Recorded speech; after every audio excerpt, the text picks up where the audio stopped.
नमस्कार, मैं हूं डॉक्टर ऋतु सिंधु और स्वागत करती हूं आप सभी का अपने चैनल डॉक्टरी सलाह पर। आज की वीडियो का हमारा टॉपिक है normal delivery versus C section. Patients के बहुत सारे क्वेश्चंस होते हैं कि डिलीवरी नॉर्मल होगी, सिजेरियन होगा, क्यों होगा, कब होगा, हम खुद कैसे जान सकते हैं कि डिलीवरी नॉर्मल होगी या सिजेरियन होगा, राइट? तो इन्हीं सभी क्वेश्चंस को सॉल्व करने की आज मैंने कोशिश की है।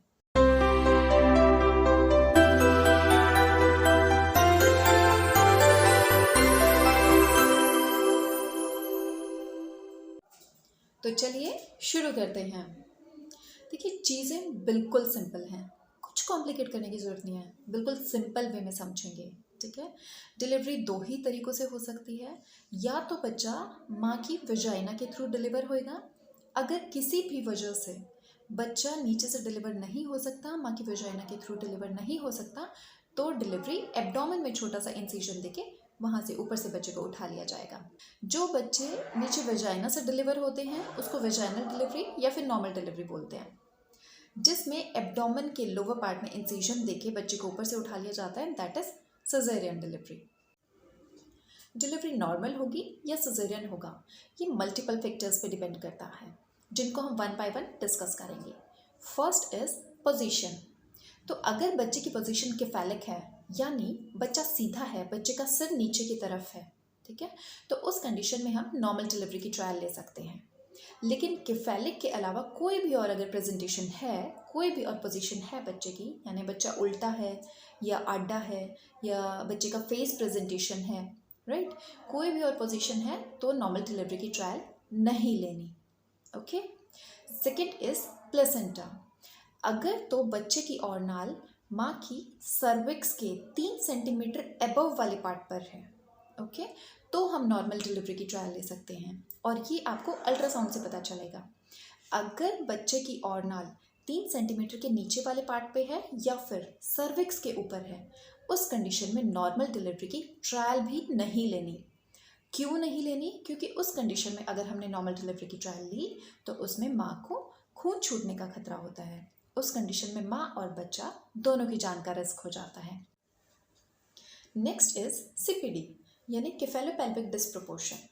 इस कंडीशन में मदर की पेल्विक बच्चे के हेड के सर्कमफेरेंस के कंपैरिजन में तंग होती है, यानी मदर का रास्ता तंग होता है। उस कंडीशन में डिलीवरी नॉर्मल नहीं होगी। इसको अगर मैं और अच्छे से समझाऊं तो मदर की जो पेल्विक बोन है, राइट, वो बच्चे के हेड के सर्कमफेरेंस के कंपैरिजन में कम है, वो रास्ता छोटा है। तो उस कंडीशन में अब ये पास कैसे होगा?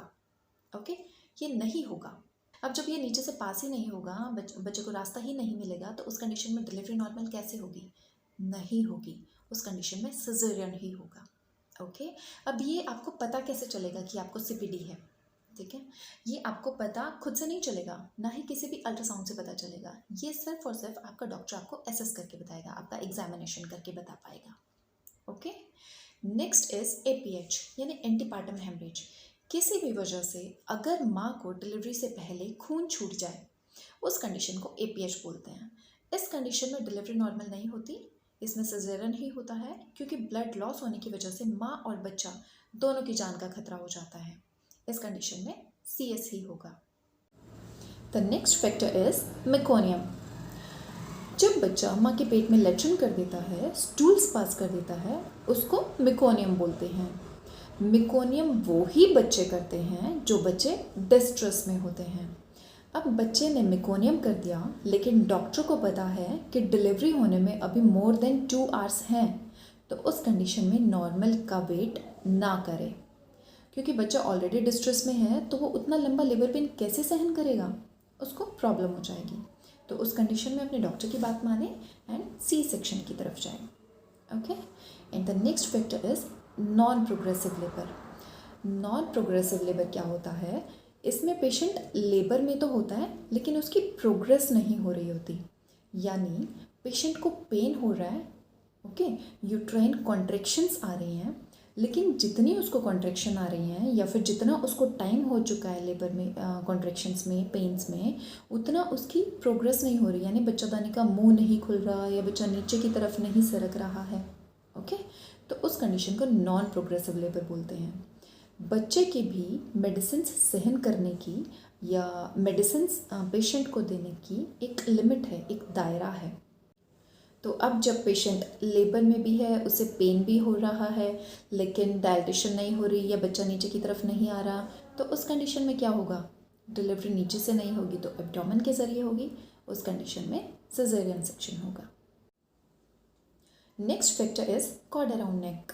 कॉर्ड यानी नाड़ू, यानी जब बच्चे के गर्दन में नाड़ू की लपेट आ जाए, तब अगर एक ही नाड़ू की लपेट है और बच्चे का आपके का वेट बहुत ज़्यादा नहीं है, 2.5 और मैक्सिमम टू मैक्सिमम 3 kg के अराउंड तक है, तो आप नॉर्मल डिलीवरी की ट्रायल ले सकते हैं, लेकिन बहुत अच्छे परफेक्ट डॉक्टर के ऑब्जर्वेशन में।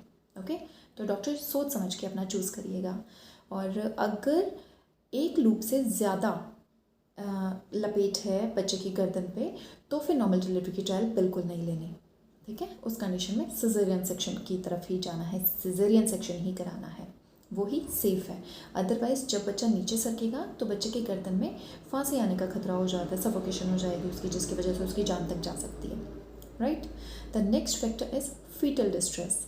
फीटल डिस्ट्रेस यानी जब बच्चा आपका डिस्ट्रेस में चला जाए, किसी भी वजह से अगर बच्चे की मूवमेंट कम हो जाए, मूवमेंट बंद हो जाए, या फिर बच्चे की धड़कन कम हो जाए, उस कंडीशन में जितना जल्दी हो सके उतना जल्दी अपने बच्चे की डिलीवरी करा लें।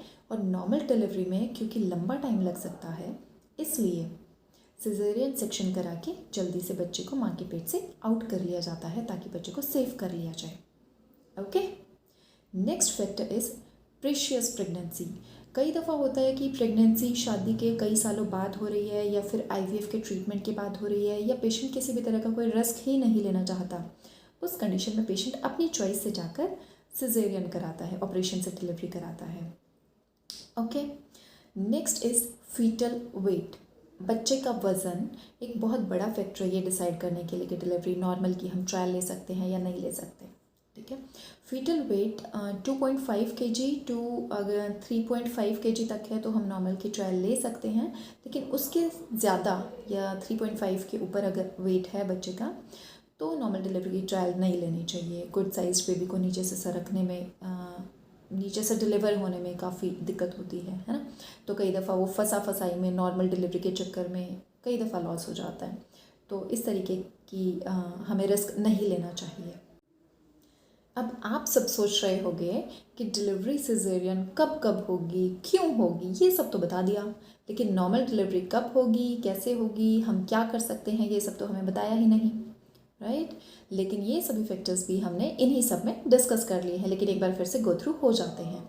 नॉर्मल डिलीवरी, जो बच्चे सीधे हैं, जो बच्चे डिस्ट्रेस में नहीं हैं, जिन बच्चों की धड़कन ठीक है, जिन बच्चों ने मेकोनियम नहीं किया, जिन मदर्स की पेल्विस बहुत अच्छी है यानी नीचे का रास्ता बहुत अच्छा है, राइट, जिन मदर्स की प्रोग्रेस बहुत अच्छी है यानी लेबर पेन भी बढ़ रहा है, कॉन्ट्रैक्शंस भी बढ़िया हैं, और साथ के साथ उनके बच्चादानी का मुंह भी टाइम टू टाइम खुलता जा रहा है, उन पेशेंट्स की डिलीवरी नॉर्मल हो जाएगी।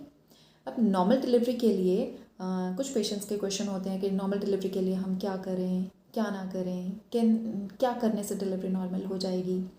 तो जिन पेशेंट्स को कोई कॉम्प्लिकेशन नहीं है, सब कुछ ठीक है, बच्चा हेल्दी है, मदर हेल्दी है, उस कंडीशन में आप लोग जो घर में घरेलू नुस्खे हमारी मदर्स, हमारी बड़ी फीमेल्स हम लोगों को बताती है, वो सब करिए ना। उन सब का खूब वॉक करिए। मैं ये नहीं कह रही कि रेस्ट नहीं करना, रेस्ट भी करिए, बट सुबह शाम वॉक भी करिए। ठीक है, दिन में 2 घंटा रेस्ट भी कर लो। इसके अलावा अपने घर के काम करिए, राइट, जो अपनी बोलते हैं घरों में। और अब इस वीडियो का सबसे इम्पॉर्टेंट पार्ट, सिजेरियन डिलीवरी सिर्फ तब होती है जब हमारी माँ या बच्चा किसी की जान का खतरा हो, अदरवाइज सिजेरियन डिलीवरी नहीं होती है। ठीक है। और आज की डेट में वो पहले वाली बात नहीं है। हमारी मेडिकल साइंस ने इतनी तरक्की कर ली है कि सिजेरियन डिलीवरी का इंसिजन दिखाई तक नहीं देता, प्लास्टिक सर्जरी होती है, और जो डिज़ोल्व हो जाते हैं स्यूचर्स वो यूज़ होते हैं, मार्क का पता तक नहीं चलता। ठीक है। अब वो इतना बड़ा पूरे पेट पे कट नहीं लगता, बहुत बड़े बड़े स्टिचेस नहीं आते कि पूरे पेट पे मार्क रह जाएगा। ठीक है। अब तो all in all caesarean delivery में डरने वाली ऐसी कोई बात नहीं है। अरे नॉर्मल डिलीवरी में भी तो एपिजियोटमी नीचे की साइड कट आता है ना, तो उतना सा ही कट एब्डोमेन में होता है, इतना कुछ डरने की बात नहीं है। ओके। तो जो भी आपका डॉक्टर सजेस्ट करे, माँ और बच्चा दोनों जिसमें सेफ हों, अगर सारे फैक्टर्स ठीक हैं, तो नॉर्मल डिलीवरी के लिए जाइए, करवाइए। बट अगर कोई कॉम्प्लिकेशन है तो सिजेरियन करा लें। ओके, और नॉर्मल डिलीवरी वो ही है जिसमें हमारी माँ और बच्चा दोनों सेफ हैं। I hope I am clear and आप सभी को ये सभी फैक्टर्स बहुत अच्छे से समझ आ गए होंगे। अगर फिर भी आपकी कोई क्वेरी है या आपको कुछ समझ नहीं आया या कोई फैक्टर आपका रह गया है जो आप जानना चाहते हैं तो मुझे कमेंट बॉक्स में भी पूछ सकते हैं या फिर हमारे व्हाट्सएप नंबर मैं आपको डिस्क्रिप्शन बॉक्स में भी दे दूँगी। ऑलराइट, या फिर आप अपने डॉक्टर से जाके अपना पर्सनली बात भी कर सकते हैं। अगर आपको हमारी वीडियो पसंद आई है तो वीडियो को लाइक और शेयर करना बिल्कुल ना भूलें और चैनल को सब्सक्राइब भी ज़रूर कर दें। Thank you.